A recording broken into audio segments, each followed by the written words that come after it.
Cleopatra 7 मिस्र की आखिरी फ़िरौन थी जिसने अपनी खूबसूरती, ज़हानत और सियासी चालाकी से तारीख़ में अपना नाम रोशन किया। वो 69 क़ब्ल मसीह में पैदा हुई और 30 क़ब्ल मसीह में अपनी मौत तक मिस्र पर हुकूमत की।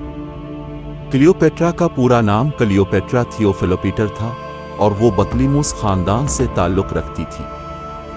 क्लियोपेट्रा की पैदाइश 69 क़ब्ल मसीह में अलेक्जेंड्रिया, मिस्र में हुई। वो बतलीमुस 12 उर्ट्स की बेटी थी। बतलीमुस ख़ानदान मिस्र पर यूनानी हुकूमत थी जो अलेक्जेंडर द ग्रेट की वफ़ात के बाद मिस्र पर हुकूमत कर रही थी।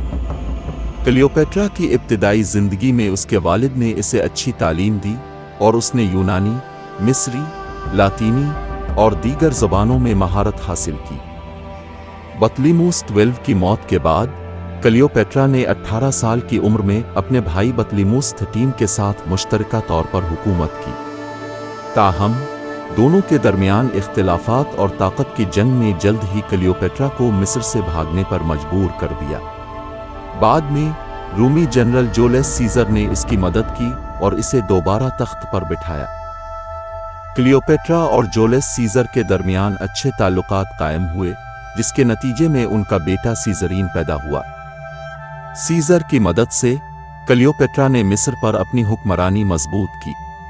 ताहम 44 क़ब्ल मसीह में जूलियस सीज़र के कत्ल के बाद क्लियोपेट्रा को दोबारा मुश्किलात का सामना करना पड़ा। सीज़र की मौत के बाद क्लियोपेट्रा ने रोम के एक और अहम जनरल मार्क एंटोनी के साथ ताल्लुकात कायम किए। दोनों के दरमियान गहरी मोहब्बत थी और उनके 3 बच्चे भी हुए। एंटोनी की मदद से क्लियोपेट्रा ने अपनी ताकत को बरकरार रखा और रोम के खिलाफ अपनी हिकमत अमली को जारी रखा। मार्क एंटोनी और क्लियोपेट्रा के रोमानवी और सियासी इत्तेहाद ने रोम के एक और जनरल ऑक्टेवियन को चैलेंज किया। 31 क़ब्ल मसीह में इक्टीन की बहरी जंग में ऑक्टेवियन ने एंटोनी और क्लियोपेट्रा की फौजों को शिकस्त दी। इस शिकस्त के बाद एंटोनी ने खुदकुशी कर ली। मार्क एंटोनी की मौत के बाद क्लियोपेट्रा ने ऑक्टेवियन के सामने हथियार डालने के बजाय खुदकुशी करने का फैसला किया। कहा जाता है कि इसने एक जहरीले सांप इस्पक के जरिए अपनी जान ली। इसकी मौत के साथ ही मिस्र रोमी सल्तनत का हिस्सा बन गया। क्लियोपेट्रा की कहानी मोहब्बत, सियासत और ताकत की जंग से भरपूर है। वो एक ज़हीन और दलेर मलिका थी जिसने अपने मुल्क के लिए बहुत कुछ किया। इसकी जिंदगी और मौत ने तारीख में एक अनमिट निशान छोड़ा है।